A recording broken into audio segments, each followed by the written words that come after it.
Manila Broadcasting Company.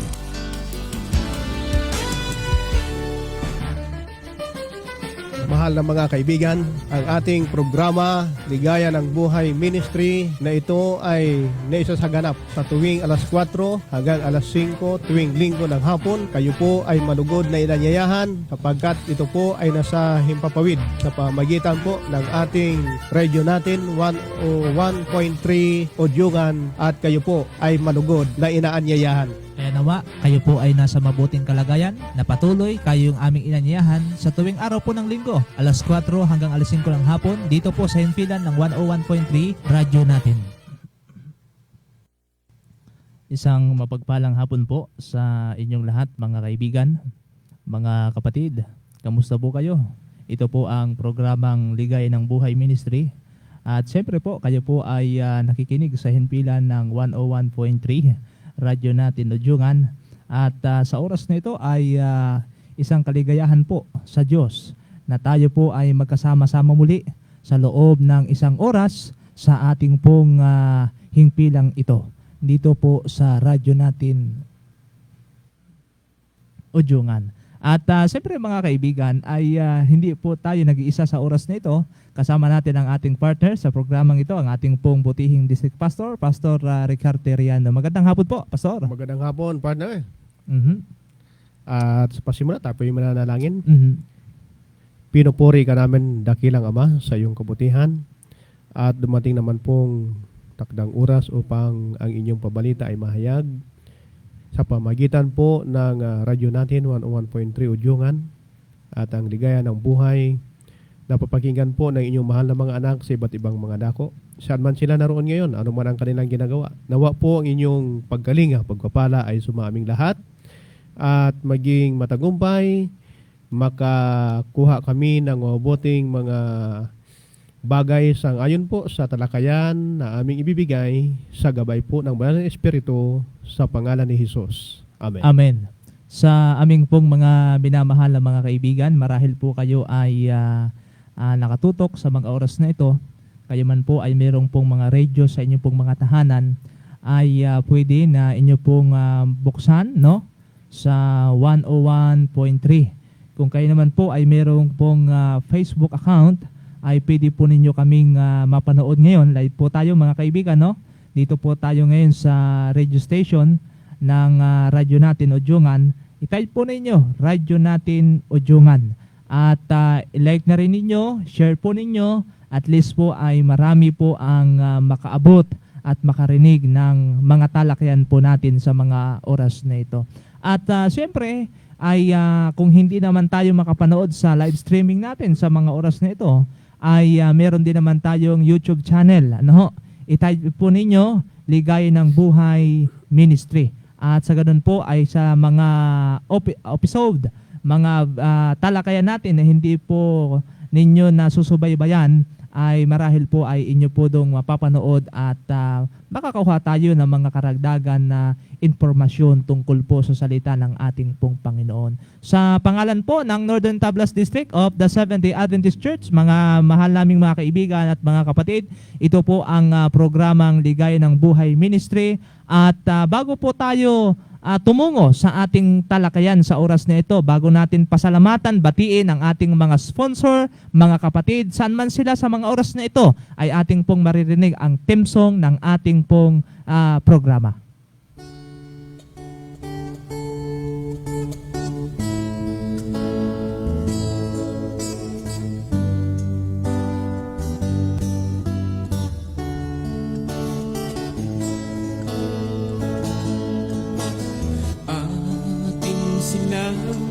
Sa tubig, mga kababayan natin, upang sila'y makabangon sa sakunan. Dumating ang pag-asa'y iparating, atin silang pasiglahin.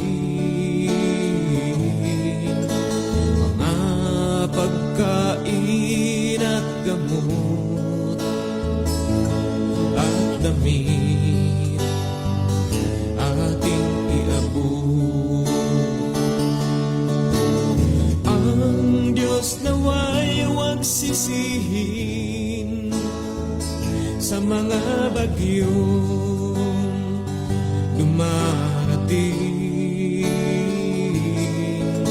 pagkat siya lamang ang may hawak sa buhay at kaligtasan natin. Atin silang sagipin, mga kababayan natin, upang sila'y makabangon sa sakunang dumating. Sa paglubog ng araw, may bukas pang darating. Handog ito ng Diyos sa atin, upang siya ay ating sundin. Atin silang sagipin, mga kababayan natin.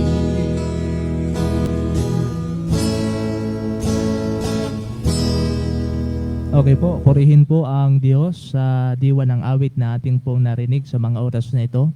Ating din pong hindi nakakalibutan na ating pong batiin ang ating pamunuan, ang Romblon Mission of the Seventh-day Adventist Church, sa pangunguna po ng ating butihing President, Pastor Orly Pahilan, kasama po ng mga officers and directors, Sir Dennis Federico, Pastor Jan Panganiban, Pastor Jerome Pereira, at sa lahat po ng mga district pastors, leaders na binubuo ng 11 distrito dito po sa sinasakupan ng Romblon Mission of the Seventh-day Adventist Church. At siyempre kaibigan, kapatid, ating hindi nakakalimutan na batiin at pasalamatan ang ating pong mga sponsor ng ating programa. Dahilan po sa mga sponsor na ito ay patuloy po tayong sumasahimpapawid dito po sa radyo natin 101.3. Si Brother Ariel Ponte, Pastor Ricardo Riano, ganon din kay Ma'am Didi Murada, Mr. and Mrs. Chisi Padre Ragaw, Ma'am Nalin Butin, Ma'am Susan Dayok, Ma'am Melissa Palcotela, Brother Bongbong and Ma'am Luistro. Ganon din po kay Willie Insali Molena, Brother Rene Pamis, Ma'am Lumi de la Cruz, Ma'am Ruby Maestro, Sir Dennis Federico, Sir Bernie Pidakan, Sir Boyser Pidakan, ganon din sa buong iglesia po ng Pangulo Seventh-day Adventist Church. Marahil po mga minamahal kong mga kaibigan, meron pa tayong ilang mga sponsor ng ating programa, Pastor, na ating ding pinasasalamatan. Opo, katulad sa bahagi ng San Agustin, nariyan po ang mag-asawang Wally at Ate Inday Anyoso. Opo. Yan po. At ang iba pa po na gustong maging kabahagi po ng ating programa, kayo po ay open ang ating pagtanggap sapagkat ito'y lubhang makabuluhan dito po sa distrito natin o sa iba pang mga lugar na kayo po ay gustong makibahagi sa ating programa sa pamagitan po na kayo ay magiging isa sa mga sponsor nito, ay lubos pong pinapasalamatan. At partner, gusto ko yung batiin na rin yung ating mga tagapakinig sa iba't ibang lugar. Opo. Sa mga isla ng Romblon Province. Sa Sibuyan, yan yung aking pamilya. Opo. At mga iglesia po dyan sa Romblon, ganon din sa Tres Islas. Ang Bantuon, Simara. At dito po mismo sa lugar ng Tablas Island. Opo. Binabati po kayo at ngayong hapon, dadako tayo sa ating talakayan. Nawa ay maging kampante lamang po kayo at subaybayan po ninyo ang ating programa at upang lubos na ating mabigyan ng pagkakaunawa at maging isang pagpapala para sa ating lahat. At pinasasalamatan din natin, Pastor, ang ating mga gawaing paglilingkod sa Opo. Panginoon. At kahapon lamang ay matapos ang ating seminar para sa mga women sa panguna ni Ma'am Bans. no? Federico ay naging meron tayong isang kaluluwa na tumanggap sa Panginoon. Opo, at purihin ang Panginoon. Oho. Sa oras na ito, mga kaibigan, ay hindi na po tayo magpapatumpik-tumpik pa upang tayo po ay hindi tumungos sa ating paksa na ating pong tatalakayin sa oras na ito, na sa aming mga mahal na mga kaibigan, kung kayo po ay merong pong banal na kasulatan ay hindi naman namin kayo nakikita, ay nawa po ay samahan nyo kami sa mga bawat pahina ng banal na kasulatan ng ating Panginoon. At syempre, hindi natin nakakalimutan, Pastor, na bago tayo tumungo sa ating paksa ay tayo ay nagkakaroon ng espesyal na panalangin para sa ating mga sponsor. Opo, tayo po'y manalangin. Dakilang Ama, hayag ang iyong kabutihan sa bawat isa. Kaya po, kami ngayon ay lumalapit na muli sa inyo. Ang amin pong mahal na mga sponsors na nabanggit, at meron pa pong gustong makibahagi po nito, susuporta sa Ligaya ng Buhay Ministry dito po sa 101.3 radyo natin Udyungan. Inyo po nawang patuloy na basbasan ang mga gawain sa araw-araw at patuloy na makahanap din ng mga resources upang sa ganon pagpatuloy na makasuporta sa gawaing paglilingkod ng ebanghelismo sa pamamagitan po ng radyo. Ngayon po, dakilang Ama, tangi naming hiling ang iyong pagsubaybay, pagkalinga at pagbibigay kasiglahan at pagtatagumpay sa lahat ng mga gawain ng aming mahal na mga sponsor, tagapakinig. Kayo nawa ang siyang mag-ingat sa kanilang mga hanap buhay, at sa sunod pa ng mga linggo ay makibahagi na po sila sa pagbibigay po ng mga pagpapala sa pamamagitan ng pinansyal upang sa ganun matutugunan po ang pangailangan ng Ligaya ng Buhay Ministry. Ito pong aming dalangin sa pangalan ni Jesus. Amen. Amen.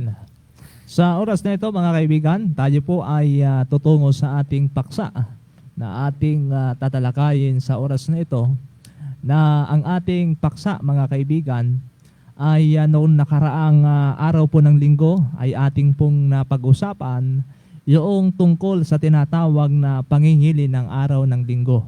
At ipagpapatuloy natin yung ating pag-aaral, mga kaibigan, sa oras na ito, na noong nakaraang araw po ng linggo ay sa panahong ngayon ay ang mayroong kautusan na umiiral, at doon sa kabilang sa ika-10 utos ay meron nakalagay doon sa ika-4 na utos na totoong araw naman talaga ng pagsamba.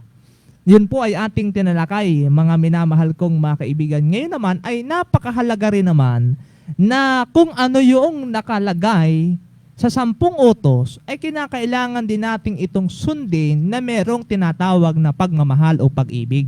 Opo.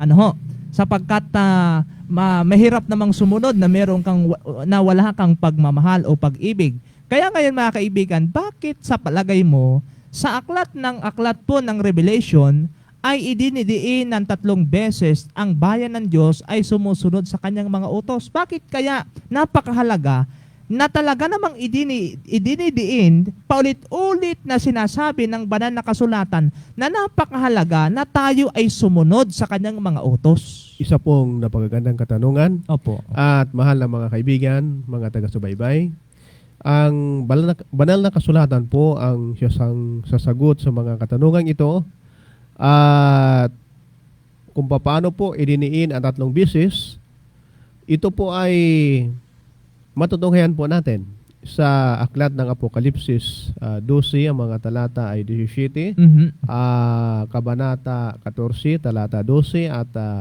Kabanata 22, ang talata ay 14. At ito po sa talatang 17 ng 12 at yung pong babasahin, ito po ang papahayag. At nagalit ang dragon sa babae at umalis upang bumaka sa nalabi sa kanyang binhi na siyang nagsisitupad ng mga utos ng Diyos at may patutuo ni Jesus. Yan po ang unang pagdidiin. At pansinin po natin mga mahal na taga-subaybay ang sinasabi po ng bawat teksto. Ngayon, dito po sa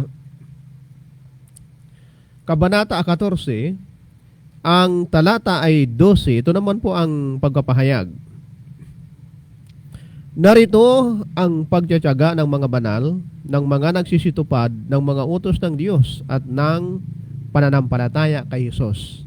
20 pagdidiin pa lang ito na magkapareho po ang pagkakabanggit. Ngayon, ano naman po ang sinasabi ng Kabanata 22? Ang talata po ay 14. Mapapalad ang nangaghuhugas ng kanilang damit upang sila'y magkaroon ng karapatan sa punong kahoy ng buhay at makapasok sa bayan sa pamagitan ng mga pintuan. So napakaliwanag, Pastor, sa talata na inyo pong binasa, na napakahalaga talaga ng yung meron tayong pagsunod sa kautusan ng Diyos. Opo. Dahil sa huling araw ay merong pagkakilanlan sa tunay na mga anak ng Diyos. Una ay binabanggit nga dun sa talata na ating pong binasa ay merong pananampalataya ni Jesus at merong pagsunod sa kanyang mga utos. Oho. At hindi pwedeng paghiwalayin ang dalawang yan, partner. Opo, opo. At sapagkat sa huling araw, para ikaw ay makilala na talagang ikaw ay tunay na anak ng Panginoon, ay meron kang dapat ikabilang na dapat ikaw ay sumusunod sa Panginoon at merong patotoo ni Jesus. Kung ating bibigyan ng pansin, partner, itong sinasabi rin po sa Hebreo 9, Oho. 5:9, Mhm. na siya ang gumawa ng walang hanggang kaligtasan ng lahat na nagsisitalima sa Kanya. Kaya po, marapat lamang mga mahal na taga-subaybay na kinakailangan po ang tuwirang pagsunod ay mahayag sa atin sapagkat ang kaligtasan po ay binigay ng Panginoon doon lamang sa magsisitalima o Opo. susunod sa Kanya. Mhm. Kaya nga si Jesus, kaibigan, sa aklat po ng Apokalipsis ay dinidiin na ang kaligtasan para sa lamang sa mga masunurin. Ibig sabihin, itong kaligtasan na inaalok po sa atin ng Panginoon, bagaman ito ay libre, walang bayad, kaibigan. Walang bayad, kapatid, ang kaligtasang ito. Ngunit, ito ay para lamang doon sa mga tao na masunurin, hindi yung matitikas ang ulo. Hindi mga suwail. Ano ho? At hindi lamang, maliwanag na binabanggit dito sa Mateo 7, ang talata po ay 21 hanggang 23, na marami ang mga aktibong kaanib ay mabibigla kapag sila ay hindi tinanggap sa langit. Bakit? Tingin natin sa tingin natin at sa palagay natin, talagang napakasigasig, Pastor. Opo. At si San Mateo po ay mayroong pagkapayag sa Opo. ganitong uri ng mga tao sa Oho. kanilang pagiging masigasig. Opo. Babasahin po natin ang sinasabi po sa aklat ng Mateo 7, 21 hanggang 23. Opo. Hindi ang bawat nagsasabi sa akin, Panginoon, Panginoon, ay papasok sa kaharian ng langit, Opo. kundi ang gumaganap ng kalooban ng aking Ama na nasa langit. Marami ang mga nagsasabi sa akin sa araw na yaon, Panginoon, Panginoon, hindi baga nagsipaghula kami sa iyong pangalan? Mhm. At sa pangalan mo'y nangagpalayas kami ng mga demonyo, at sa pangalan mo'y nagsigawa kami ng maraming gawang makapangyarihan. At kung magagayoy, ipahayag ko sa kanila, kailan may hindi ko kayo nangakilala. Ayan. Magsilayo kayo sa akin, Mhm. kayong manggagawa ng katampalasanan. Opo. So, maliwanag, Pastor, mga kaibigan, na marami sa huling araw ang magtataka. Opo. Panginoon, ako naman ay nakapagpagaling Panginoon, ako naman ay sa ilang mga panahon ay nakapaglingkod sa iyo Pero, hindi masunurin. Bakit? Suwail Oho. At ang iba partner, sabihin ay, ang tagal ko nang naglilingkod. Naglilingkod. Biro mo naman ay Buong buhay ko. Buong buhay. Halo simula doon sa pintuan hanggang Oho. sa loob. Nakaluhod maglakad. Nakaluhod Oho. Oho. Pero hindi pala sapat yun, Oho. partner. Kasi araw-araw ng linggo, ang usapan nila ng magkaibigan, magti-table tennis sila. Okay. ay sabi niya, sige bukas, alas 7 ng umaga, tayo ay magti-table tennis. Pero bakit itong isa na ito ay alas 7 pa lang, alas 7 na, wala pa dumarating. Aha. Ang sabi niya ay kasi ako'y nagsimba ako. At simula alas 6 ng umaga, ako ay nakaluhod na lumalakad simula pintuan ng simbahan hanggang sa altar. Aba, Aha. ay pagkatapos mo doon, saan ka pumunta? Ay di doon sa number 2. Ay pagkatapos mo doon sa number 2, saan ka pumunta? Ay di doon sa number 3. Ay, Ay maraming pagkatapos mo sa number 3, saan ka na pumunta? Ay dito sa number 4. Ay pagkatapos mo ng number 4, saan ka pumunta? Ay tama na, hindi na kaya. Mga mahal na mga kaibigan, marahil alam natin, kilala natin na talaga namang aktibo at talaga namang ito ay tingin natin ay talagang sa Diyos. Opo. Pero sa huling araw, makikita natin, ito pala ay makikilala natin, mabibigla dahil na sila ay hindi naman tinatanggap sa langit. Opo. At tatanggihan ng Panginoon ang Opo. sinasabi ng teksto po, partner. Oho. Bakit? Dahil suwail sa kabila ng katotohanan, marami silang mga bagay na hindi ginagawa sa pangalan ng Panginoon. Kaya po mayroong katanungan, partner, Opo. na anong dalawang bagay ang sinasabi ni Jesus Mhm. sa ating lahat Opo. tungkol sa sularining ito? Sapagkat nakita na nahayag na sa teksto na ngayon. Pero ano ang dalawang bagay na sinasabi pa ng ating Panginoon? Merong pinapahayag si aklat po ng Mateo 15. Ang talata po ay 3. At aklat ng Juan 14 verse 15. Unahin po natin ang aklat ng Mateo. Dito po sa 3 ng 15 ng Mateo. At siya'y sumagot at sinabi sa kanila, bakit naman kayo'y nagsisilabag sa utos ng Diyos dahil sa inyong saling sabi? At dito po sa sulat ni San Juan, ito naman po ang pagkakabanggit. Pansinin po natin mga minamahal yung binabanggit ng teksto Problema po ito. At sila ay naniniwala, andun sila sa mga sabing ganon. Pero ngayon dito sa 14, 15 ng Juan, ito po ang pagkakabanggit din. Kung ako'y inyong iniibig, ay tutuparin ninyo ang aking mga utos. Gusto nating lilawin, Pastor, ito sa ating mga kaibigan at mga kapatid na merong pong ano ba yung dalawang bagay na sinasabi ni Jesus tungkol sa suliraning ito. Alam niyo po mga kaibigan, binabanggit dito doon sa binasa ni Pastor Yano sa aklat po ng Mateo 15, ang talata po ay 3, na sumagot sa kanila, sinabi sa kanila, bakit naman kayo nagsisalabag sa utos? Bakit tayo ay, halit na tayo ay sumunod sa utos ng Diyos, tayo ay nilalabag natin yung kautusan ng Panginoon. Anong dahilan? Kasi, ang halip na sila ay sumunod sa utos ng Diyos, sila ay naniniwala sa salit-sabi, sa mga sabi-sabi lang. Ay ano kayang mga sabi-sabi na yun na sinasabi, partner? Opo. Ito yung binabanggit doon sa binasa natin na talata na ito yung sinasabing sa mga tradisyon. Opo. Doon sa mga tradisyon, halip na ang ating sundin ay kautusan ng Diyos, yung kalooban ng Diyos, ang nangyayari ay ang ating belief ng ating pananampalataya o pundasyon ng pananampalataya natin ay nakabase sa mga sabi-sabi ng mga tao, mga kuro-kuro ng mga tao, mga kanya-kanya, kung ano yung maisip sa isipan ay sa tingin ay tama, yun na yun yung kanyang paniniwalaan.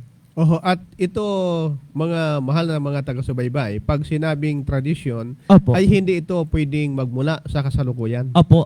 Hindi ito pwede mangyayari pa lang. Ito ay sa napakatagal ng mga panahon na ito halos ang binabanggit ng ating mga kaibigan.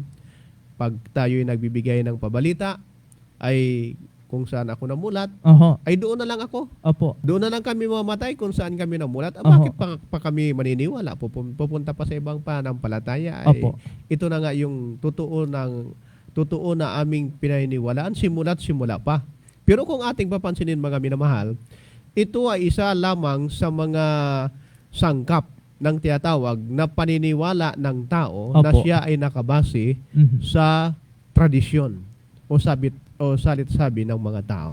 Kaya nga pastor, doon sa binasa mo kanina na talata, doon sa aklat ng Mateo 7, ang talata ay 21, hindi lahat Ayan po. na nagsasabi, Panginoon, Panginoon ay papasok sa langit. Kundi ang papasok lang sa langit ay yung gumaganap ng kalooban ng Diyos. Kaya tatanungin natin what is the will of God? Ano ba yung kalooban ng Diyos? Ang kalooban ng Diyos ay sundin ang kanyang mga utos. Utusan, opo. Utos. Kaya ang sabi ng John 14:15, if ye love me, keep my commandments. Kung ako'y iyong iniibig o minamahal, tutuparin mo ang aking mga utos. Pero kung hindi mo mahal ang Diyos, di wag mo sundin ang utos. Kaya lumalabas, partner, na ang tao ay mapagkunwari talaga. Opo. Sapagkat bukang bibig ang Oho. Panginoon, pangalan ng Panginoon, pero ang taliwas naman pala sa gawa o nakikita sa kanyang mga likas o Oho. gawa, yung kanyang sinasabi. Opo. Kaya mahirap yung ganitong kalagayan ng tao. Katulad ng pastor, na marami naman sa ating mga karanasan, madaling sabihin na ako ay sumasampalataya. Opo. Pero pagdating do sa pagtanggap, wala. Ay napakahirap ang pagtanggap. Wala. Ay, usapan na doon tayo magkikita kasi tatanggap sa Panginoon Ay, wala. Wala, no? Wala. So, ibig sabihin, madaling sabihin, pero kapag naroon ka na sa tangtang panahon na talagang hayagan, Aha. ipapakita mo na, ay doon makikita kung talagang totoo ka na sumasampalataya sa Panginoon. Kaya yung mga Pilipino, partner, Opo. pwede palang sabihing isa ka ring Indian Opo. Ay, ang Indian ay lahi ng tao, pero mga Pinoy ay gano'n din pala. Ay, Indian. Nangi-Indian. Ibig sabihin, ang Pilipino ay may lahing India. Ay, opo. ay katulad nga halimbawa, yung tinatawag na Philippine time. Opo, Philippine time.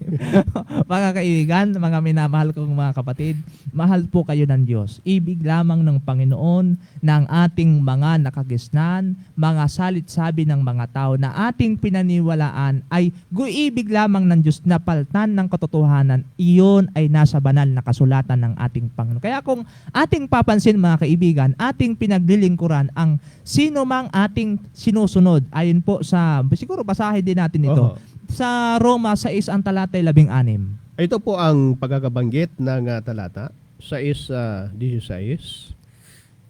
Hindi baga ninyo nalalaman na kung kanino ninyo inihahandog ang inyong mga sarili sa pinakaalipin upang tumalima, ay kayo'y mga alipin niyaong inyong tinatalima, Opo. maging ng kasalanan sa ikakamatay, maging ang pagtalima sa ikapagiging matuwid. Halimbawa, pastor, ang belief ko ay salit-sabi ng mga tao. Sino kaya yung pinaglilingkuran ko? Yung Diyos o yung taong pinaniwalaan ko? Ay kung saan na papanig yung sinasabing tradisyon o salit-sabi ng tao. Matutukoy po kung siya ba ay panig sa Panginoon Oho. o panig sa kaaway ng Panginoon. Ay madali pong sabihin na kapag ikaw ay hindi tuwirang sumusunod Opo. sa panig ng Panginoon, ay nasa kaaway ka. Opo. So, Oo. ibig sabihin, pastor, sa madaling salita, kung aling salita o kung ano yung ating nakagisnan, yun yung Diyos natin. Yun yung ating pinaglilingkuran. Ayan. Katulad ng halimbawa, ang belief ko ay salit-sabi lamang ng mga tao, hindi sinasabi ng Panginoon. So, ibig sabihin, yun yung Diyos ko. Kasi yun yung aking paniniwala. At doon ay ikaw ay magiging alipin niya. Yan, tama ang Oo. talata na binabanggit mga minamahal kong mga kaibigan. Kaya sa ating bang pinaglilingkuran si Jesus at sasambahin siya sa kanyang banal na araw o ating pagsisilbahan at sasambahin ang mga naligaw na tao na inaakay ni Satanas na palitan ang banal na araw ng Diyos, malinaw na sinasabi ni Jesus na kung mahal natin siya, ating susundin ang kanyang mga utos. Kaya mga minamahal kong mga kaibigan, kung ating susundin ang totoong araw ng pagsamba, hindi ang kaaway ng Diyos ang sinasamba natin, kundi itong tunay na Diyos na may-ari ng ating buhay na walang iba kundi ang ating Panginoon. Ibig sabihin ba, kaibigan, kaya kasasamba ng araw ng Sabado, magiging Adventist ka? Hindi. Oho. Kaya ako ba sumasamba ng araw ng Sabado dahil Adventist ako? Hindi. Kaya ako sumisimba ng araw ng Sabado dahil inaalala ko na merong Diyos na manalalang at may-ari ng aking buhay. Ayun po. At talagang hayag naman na kabilang po dito ang pagsamba, pangingili ng araw ng Sabat, Opo. ang tiyatawag po na ika-4 sa kautusan ng Panginoon. Opo. Kaya nga pastor, kabilang naman talaga yan sa ika-4 na utos sapagkat sa nakatala sa Exodus 20 verse 8 na binabanggit, remember the Sabbath day to keep it holy. Kaya po, mahal na mga kaibigan, aming mga taga-subaybay, kung ninanais mo na sumunod kay Jesus, ikaw ba ay mayroong pagnanais na ang kanyang pag-akay para sa iyo ay isang makatotohanan at iyong naranasan sa iyong buhay? Ang sabi po, bagamat kung minsan ang daan ay bako-bako, ito ay daan patungo sa bungang kahoy ng buhay sa lungsod ng Diyos. Kaya ang sabi po, ninanais mo bang sumunod kay Jesus kahit saan man siya o saan man niya tayo akayin? May kasagutan po ang mga nakasulatan. At kung paano natin ito makikita, ang sabi po, doon sa bagong langit at bagong lupa, na andoon ang lahat ng kasagutan. Maging nasa lugar man tayo, nang ang pangako ng Panginoon, nasa bako-bakong daan man tayo ngayon, mga iniibig, darating ang panahon, mayroong daan na patungo sa buhay na walang hanggan, daan patungo sa bungang kahoy ng buhay na nasa lungsod ng ating Panginoon. Kaya kaibigan, purihin ang Diyos sa iyong pagnanais, sa iyong kasagutan, na nais mong sumunod sa ating Panginoon, bagaman bako-bako ang daan, bagaman napakadulas ng daan, bagaman napakatarik ng daan, bagaman bulubundukin ang daan, ay ibig mong sumunod sa ating pong Panginoon dahil sa ikaw ay totoong nagmamahal sa ating pong Panginoon. Kaya nga mga minamahal kong mga kaibigan, sa banal na kasulatan ay binabanggit natin doon sa 10 utos ay merong nakabilang doon yung totoong araw ng pagsamba. Kasi, pastor, mga minamahal ng mga kapatid, marami nagsasabi na wala na yung utos. Okay. Laos na yung utos na yan. Ano yung laos na? Alin yung laos na? Alin yung expired na? Kasi pinag-aralan naman natin, pastor, na nakaraang mga linggo na merong dalawang klaseng kautosan. Opo. Ito yung tinatawag na moral at ceremonial. Opo. So ngayon, marahil mapag-aaralan din natin, mga minamahal kong mga kaibigan, sapagkat meron pa naman tayong oras. Ano ngayon yung kautosan na umiiral? Moral o ceremonial? Bibigyan po natin ng pagkakaiba ito, partner. Opo. Pagtutukoy, anong kahulugan ito. At tungkol po sa moral na kautusan, mga minamahal, tutukuyin po natin ang ilan po, ha? Ito po ay tinatawag, una, na kautusan ng kalayaan. At meron pong pagkapahayag ang banal na kasulatan tungkol dito. Sa ngayon po sa tala ng sulat ni Santiago, 2:8 hanggang 12. Ito po, sa kautosang moral, ito ay tinatawag na kautusan ng kalayaan. Kaya ito po ang pagkapahayag. 2:8 hanggang 12. Gayon man kung inyong ganapin ang kautusang hari, ayon sa kasulatan, ibigin mo ang iyong kapwa na gaya ng iyong sarili, ay magsisigawa kayo ng mabuti. Datapwat kung kayo'y nagtatangi ng mga tao, ay nangagkakasala kayo, at kayo'y hinahatulan ng kautusan na gaya ng mga suwail. Sapagkat ang sinumang gumaganap ng buong kautusan at ganoon may natitisod sa isa, ay nagiging makasalanan sa lahat. Sapagkat ang nagsabi, huwag kang mangalunya, ay nagsabi naman, huwag kang pumatay. Ngayon, kung ikaw ay hindi nangangalunya, ngunit pumapatay ka, ay nagiging suwail ka sa kautusan sa versikulo 12. Gayon man ang inyong salitain at gayon ang inyong gawin, na gaya ng mga taong hukuman sa pamagitan ng kautusan ng kalayaan. Yan, pastor. Kautusan ng kalayaan, partner. Itong moral na kautusan ay yung tinatawag na freedom, Ayan. kalayaan, na sapagkat gusto nating dinawin, mga minamahal kong mga kaibigan. Pero bago tayo magpatuloy sa ating talakayang ito, ay tayo po ay makarinig ng isang awitin, papuri po sa ating pong Panginoon.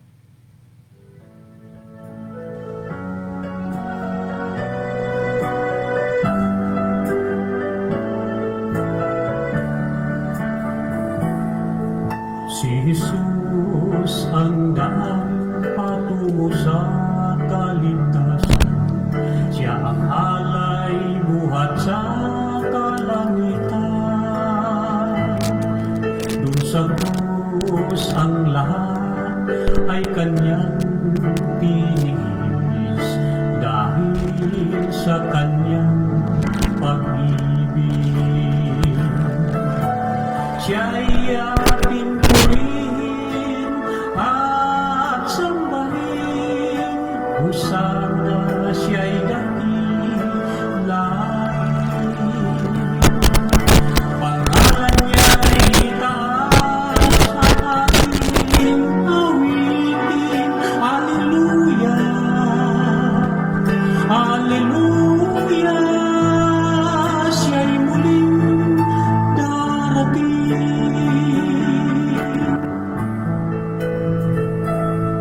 Si Kristo'y kumakatok sa pintuan ng iyong puso. Siya'y pagbuksan at tanggapin mo. Dadalhin ka niya sa kanyang paraiso, doon sa langit na pangako. Siya'y ating purihin at sambahin, kung sana siya'y dakilain. Pangalan niya'y itaas at ating awitin. Alleluia, Alleluia, siya'y muling darating. Siya'y ating purihin at sambahin, kung sana siya'y dakilain. Pangalan niya'y itaas at ating awitin. Alleluia, Alleluia, siya'y muling darating.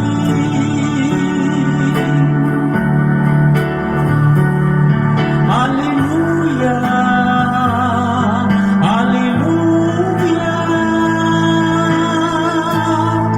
siya'y muling darating.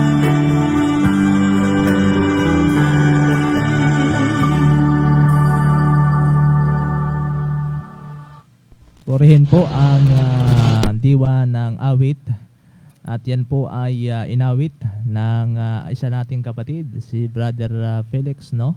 At salamat po ng marami sa diwa ng awit na yan, na bahagi po ng ating programa. Sa awitin ay niliwalhati natin ang pangalan ng ating pong Panginoon. At tayo po ay patuloy na nakikinig sa himpilan ng 101.3 dito po sa ating pong programa, Ligay ng Buhay Ministry. At sa oras na ito, mga kaibigan, ay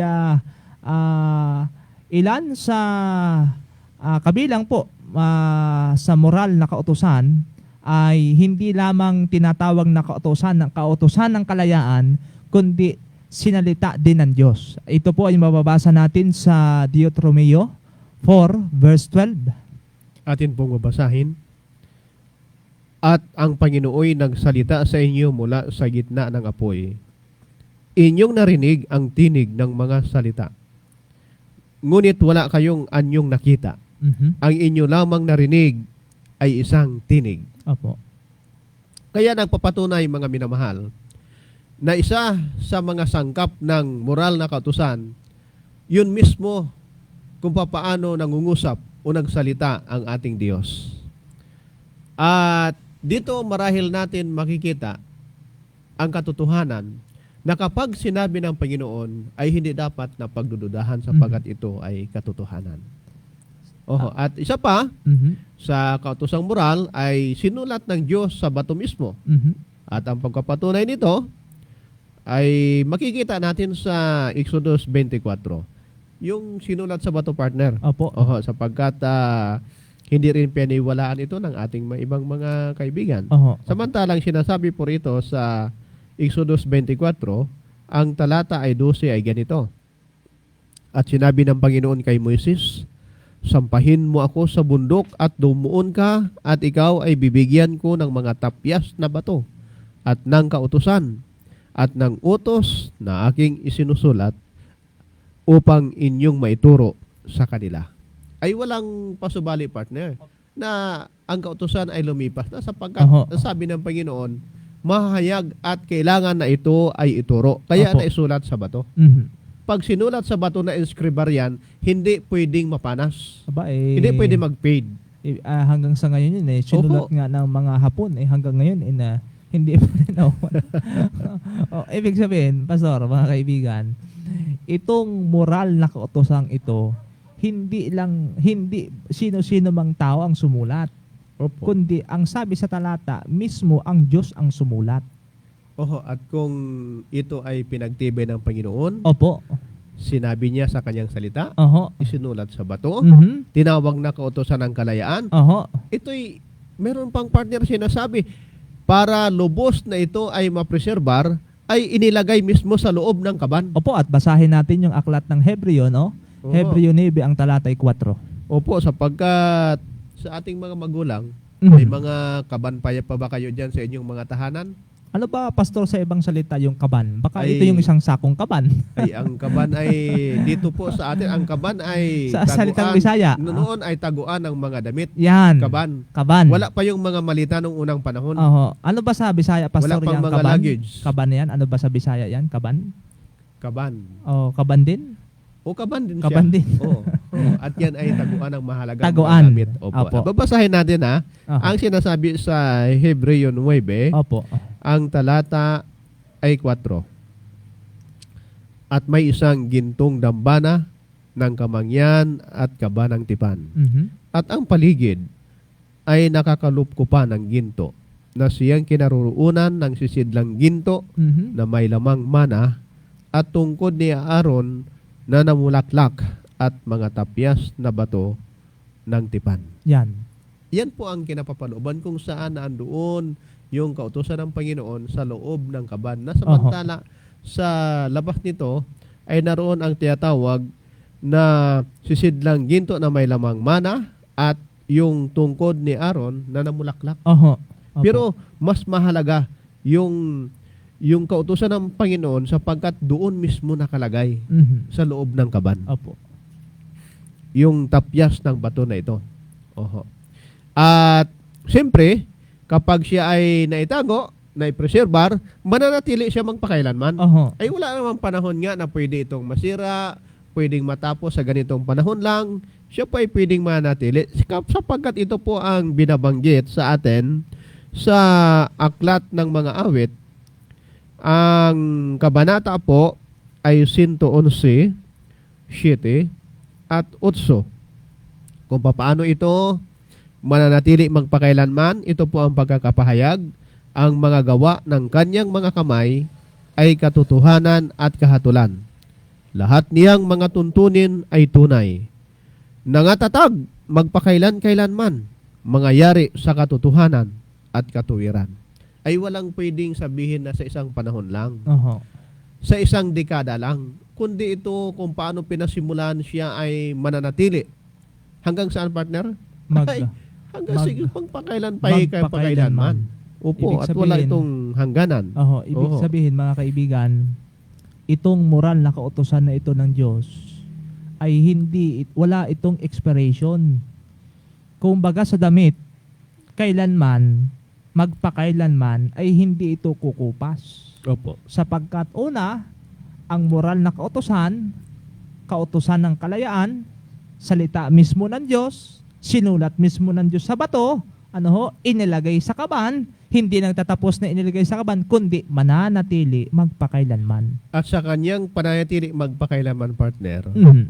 sapagkat tayo ay mga makasalanan. Opo. Ang kautusan ng Diyos ay siyang tunay na pagkahalagahan na Oho. siya pala ay nagbibigay ng pagkakilala na tayo ay mga makasalanan. Opo. At ito po ay makikita natin sa Roma, sa aklat ng mga taga-Roma, ang kabanata ay 3:20. Ito po ang pagkapahayag. Sapagkat sa pamagitan ng mga gawa ng kautusan ay walang laman na aariing ganap sa paningin niya. Sapagkat sa pamagitan ng kautusan ay ang pagkilala ng kasalanan. Opo. Pagkilala ng kasalanan. Mhm. At hindi lamang, mga minamahal kong mga kaibigan, ang moral na kautusan ay hindi lamang nagbibigay ng pagkakilala ng kasalan, kundi ang kautusan, ang moral kautusan ay hindi ito pabigat.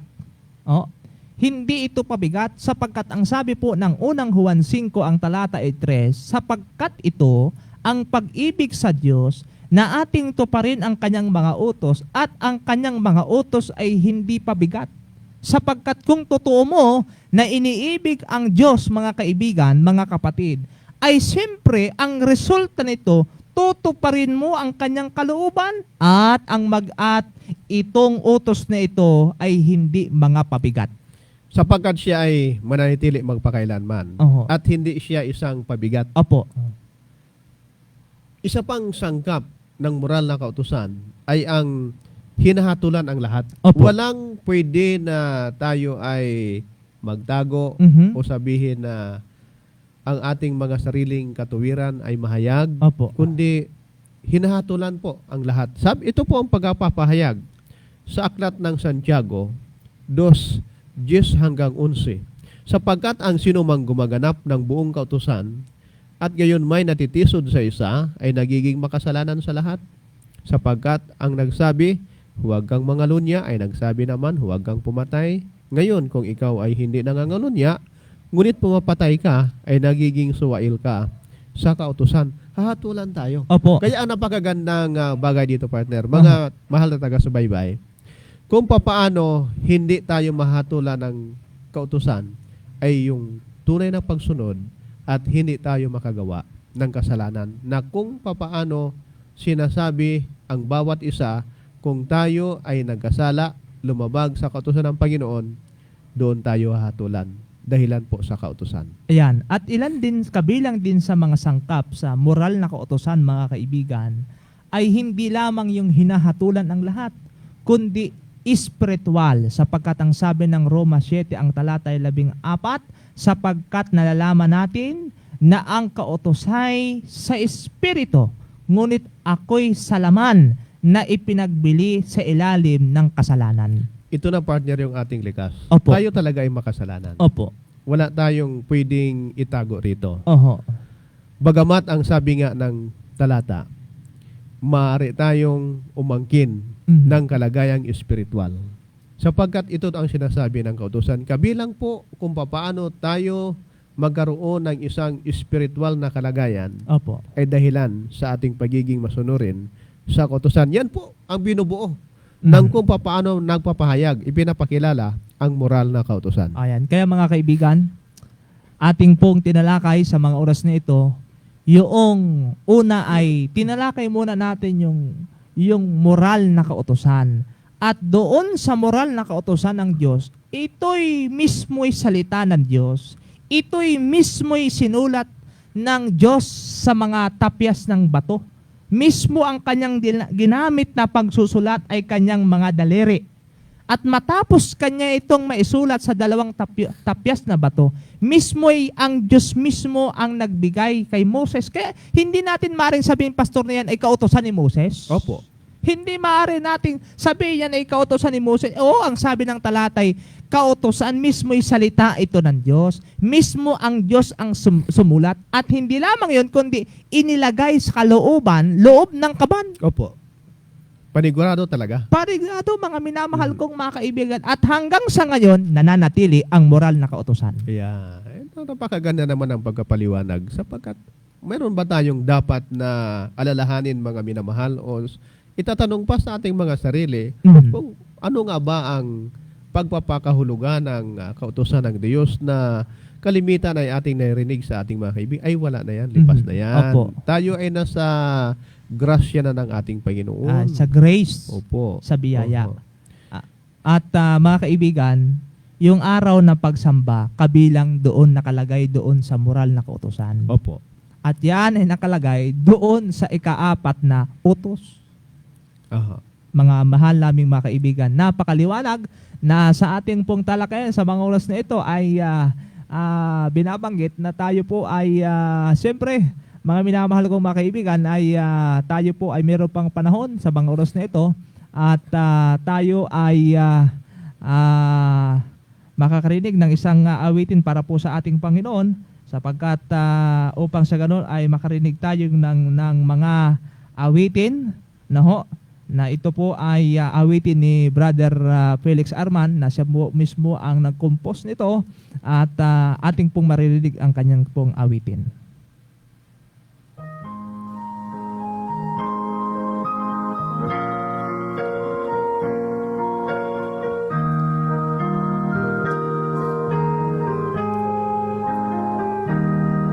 Si Jesus ay darating nang di inaasahan. Lahat ng pinili ay kanyang kukunin. Doon sa libingan ay kanyang tatawagin. At sa lapak siya'y salubungin. 1,000 taon sa langit paroon, doon manirahan sa magagandang tahanan. Buhay na walang hanggan ay makakamtan. Purihin si Jesus, ang haring walang hanggan.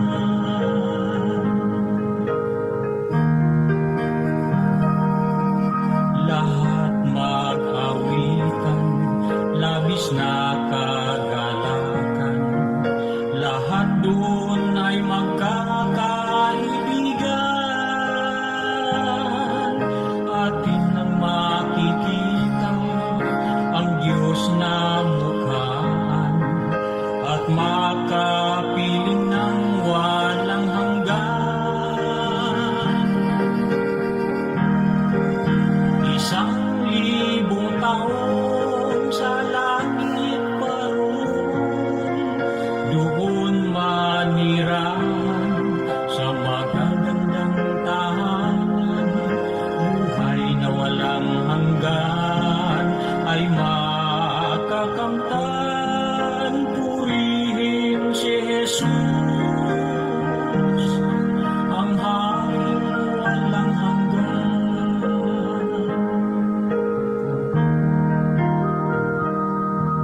Pagkatapos ng 1,000 taon, kasama ay kanyang hahatulan tungo sa walang hanggang kaparusahan. Mga makasalanay lubos ng mapaparang. 1,000 taon sa langit paroon, doon manirahan sa magagandang tahanan. Buhay na walang hanggan ay makakamtan. Purihin si Jesus, ang haring walang hanggan. 1,000 taon sa langit paroon, doon manirahan sa magagandang tahanan. Buhay na walang hanggan ay makakamtan. Purihin si Jesus, ang haring walang hanggan. Purihin si Jesus, ang haring walang hanggan.